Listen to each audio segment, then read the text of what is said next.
This video was filmed near Jellybrand in southwest Victoria. On behalf of the team, I'd like to acknowledge the traditional custodians of the land and acknowledge elders past, present and emerging.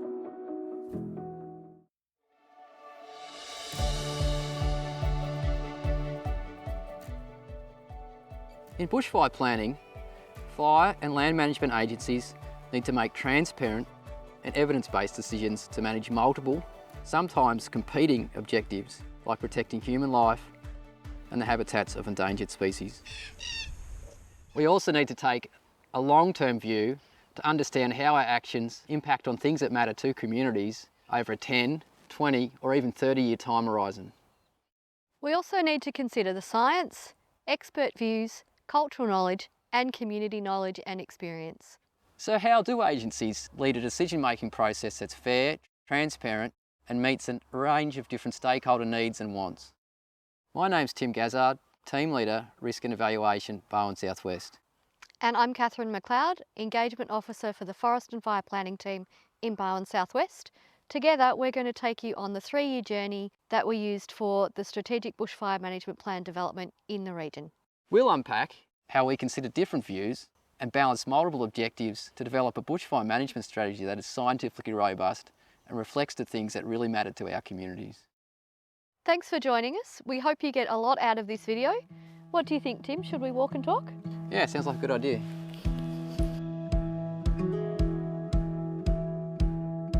Tim, tell us about the approach we used to develop the strategy. Well, as you know, Catherine, we've been using a decision analysis method in the Barwon South West for about the last 6 years called structured decision making. And structured decision making has got 6 steps. It really sets out how you're going to make a decision up front, which we really like, and it allows your stakeholder group to really be involved throughout the whole journey from deciding on the context, if you like, all the way through to actually making the decision. So it's got lots of nice stakeholder inputs into it. So Tim, tell us what's good about the structured decision making approach. Oh, so much to like, Catherine. Firstly, for me, it really connects the why to the where and the what. So the specifics of that would be where we're going to go burning each year or do some sort of fuel management activity, how regularly we're going to do those actions over time, and what sort of activity that might, whether it's mulching or planned burning. And then I think the other nice thing for me, it connects that annual or the seasonal bit to the long-term outcomes that we're seeking. So what does it mean for biodiversity outcomes? What does it mean from a community risk reduction perspective?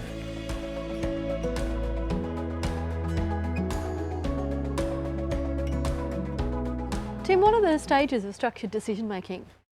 The 6 stages are: establish the decision context, define the objectives, develop alternatives, estimate consequences, evaluate the trade-offs, and finally, once you've chosen a strategy, implement and monitor the strategy. So Tim, tell us about stage 1. Well, stage 1's the decision context. That's actually a really important stage. It really sets out what's you're going to focus on for the next little while you work through the process. And for us in the Barwon South West, what was big forested areas like the Otways or the Kabobony in the far southwest. And we want to consider private and public land, so it's something that was relatively new, particularly for the far southwest. So we can actually really start to investigate what it means from a risk management to community's point of view, if you like. Where do we get our best bang for buck? And the other important thing about stage 1 is you set it up at the front, kind of gives you the direction, but then you can actually come back to it if you need to and actually redefine it as you work through the problem. So it's an iterative process, which is something I really like about structured decision making. So Tim, tell us about stage 2, values and objective setting. Yeah, stage 2 is really interesting for me. It's about the things valued and getting that feedback and actually establishing what they are for the whole. So these are the things you're going to actually evaluate as you get further into the process. So for you, Catherine, you might come to me and say that, for argument's sake, you work for the plantation industry, and so you say for you, plantations might be really important to protect from bushfire. Someone else might come to me and say, actually, I think biodiversity is actually a really important value in our system, and we want to actually evaluate how our different management strategies affect biodiversity. So these things that matter, I guess, are really important to capture and actually start to try and work through with the group and how we might evaluate them. And a really important way to do that, Catherine, in my mind, is actually to have a group of stakeholders come together and help you define that has a diverse set of interests. And I don't know, Catherine, you were involved in this process in quite a lot of depth. You want to tell us about what we maybe did down at Casterton with the stakeholder group down there? Yeah, so we worked with a quite broad stakeholder reference group, and we also did some large community surveys. And through that work, we actually identified that the community valued human health and well-being as a discrete thing to protect from bushfire. And that came out of the community that has had a lot of lived experience of major bushfires. So that it was pretty important to understand that as a discrete thing valued. Something I took away from this stage was that the community don't only value one thing, they value multiple things. They maybe just value them in a different priority order.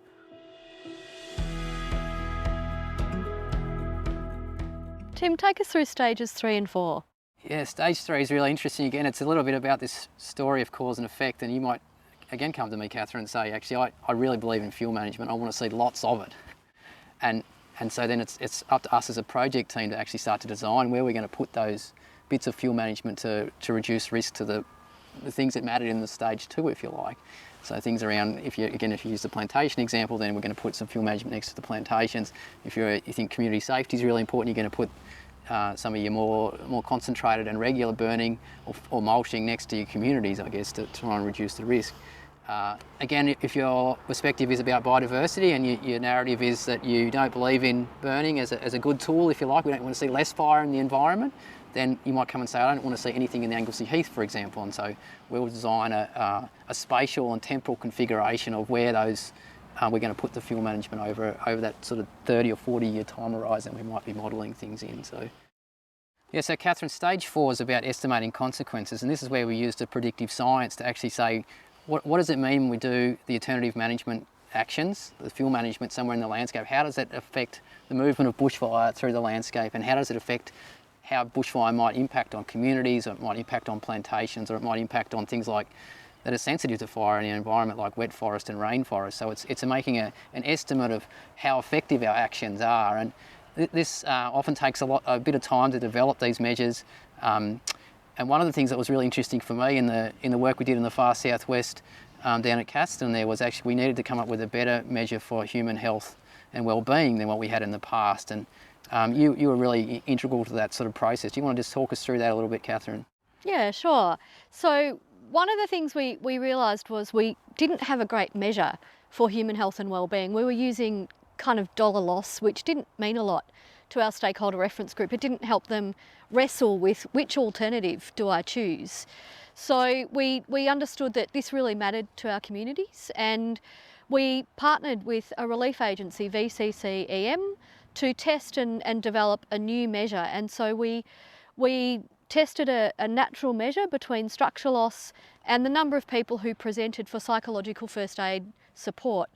And by testing that ratio, we were able then to extrapolate that over a 30 or 40 year cycle and understand how might our different landscape alternatives impact on human health and well-being. And for me, that was exciting because this mattered a lot to our communities. So to be able to measure that and to work with a relief agency to do that was exciting, but also to have the community directly change what we did in this planning process. For me, that was really valuable. So tell us about the next stage, stage 5. Yeah, stage 5 is one of my favourites. It's like you've done all this hard work over sometimes a couple of years to get to where you're actually going to make a trade-off. You're actually going to decide what strategy you're going to select to go forward and actually implement it in a management sense. So what we often do is we present 10, maybe 12, 13 different alternatives. So we talked about that before around these different fuel management configurations across the landscape, and the evaluation of them. So using the step 4 stuff around the estimate consequences, we're actually asking people then to evaluate all that information in a structured way. They go through a sort of a multi-stage sort of decision process where they rank things and then weight things, and out of that you pop out normally 2 or 3 alternatives that people have a preference for, and then also 2 or 3 alternatives that they really don't like.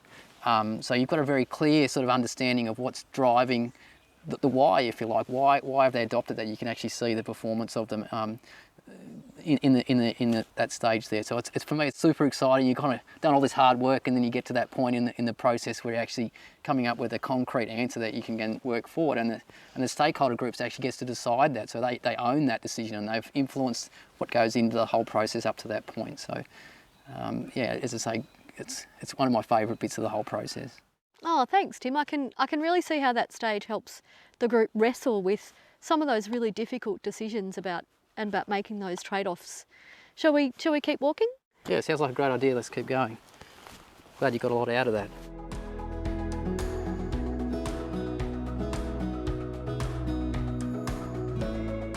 So Tim, this must bring us to the final stage. Yeah, it does, Catherine. So you've been on this big journey through actually deciding on a strategy, and now it's about implementation and potentially monitoring how it performs over time. And I think for me that is like where the rubber hits the road, if you like, in terms of if you've actually designed something, can you actually implement it, and is it a good design, if you like. So it's about testing that, and the nice thing about stage 6 in my mind is it evolves, so you start to actually put it into practice, and then you might learn some things about actually this bit needs to change a little bit, and that's okay. You can just come back and reevaluate that little bit or make that change based on what the guys on the ground tell you about whether that's a feasible sort of implementation strategy, if you like. And then you monitor things. So in the far southwest, there was a real emphasis on ecological outcomes, and that was partially because of where communities are located away from the forest edge. So we don't have too many communities, maybe other than Nelson in particular, right on the edge of the forest. So we're really interested in the monitoring element around the red-tailed black cockatoo and the heath mouse, both endemic species to that area. So we're going to make sure that as we implement the strategy over time that we're actually doing the right thing by those two species, if you like. In the Otways, again, it was looking at a range of values, but the stakeholder group really emphasised reducing risks to the community, and so we actually want to make sure over time when we do our monitoring that we're reducing fuels, if you like, in the right locations to reduce the risk to the community. So yeah, it's a good phase we're in now to actually see all that thinking that and that prediction going forward and saying, hey, let's actually see this play out in real life, if you like, on the ground. So Tim, that's the formal stages. Should we reflect on our learnings as we go for another walk? So Catherine, would you do the process again? Yeah, absolutely. I think for me it gave everyone a fair say. I felt the stakeholder reference group over the couple of years kind of came together, and you could see that people could understand what each other really cared about. And I think for me the proof was in the pudding, because when we showed the final proposed strategy to the stakeholder reference group and put that out through the community survey, 80% of people could either support or accept that strategy. So for me that was evidence that the process was inclusive of a range of views and experiences, and that we had done a really robust process. What about yourself, Tim? Yeah, so my biggest takeaway, I think, Catherine, was a reflection on the process was around the social licence that we get out of the whole experience. It actually gives us a way to go forward and implement the strategy now, knowing that we've been through this rigorous process, to have a really good understanding of the why, if you like. And that for me gives me confidence from a regulatory point of view as well, to say actually we've gone through this, we know we're going to be in the right sort of ballpark, because we had all these different stakeholders in the room to help us decide and design, if you like, a strategy that's got good sort of, I guess licence is the right word, to put us in good stead to actually implement this now. So Catherine, what's your biggest takeaway from the whole process?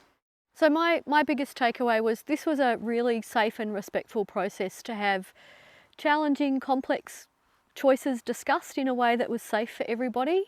I think that was a real value, and I also think this gave people the opportunity to consider what was in the greatest public good, and I was really encouraged by everyone's willingness to not only think about what they personally valued or what their organisation valued, but what would be the best outcome for the greater community. What about yourself, Tim? What's your biggest takeaways? For me, it was the flexibility it gives in the implementation. So it's actually that annual look at the world. There's actually lots of flexibility around weather, but we can still be in line with the strategy. So how we've set these strategies up, it actually allows for, some years are going to be a little bit wet, so we're going to do a little bit less planned burning. Other years are going to be just right, like we've just had in the last 12 months. And we can do a little bit more in those times. And that actually helps us as a forest and fire land management agency, but also helps our partners like CFA and local government, who also contribute to the fuel management reduction that we do. So, thanks, Tim. That's really good to hear how the strategy will actually be flexible and support on-ground decision making, I think that might be a wrap. Yeah, thanks, Catherine. That brings us to the end of our journey today. Thanks for watching today. And if you'd like more information, please go to the Safer Together website where you can view the bushfire management strategy in more detail. Should we head off? Sounds great, Catherine. Let's do it. Let's go.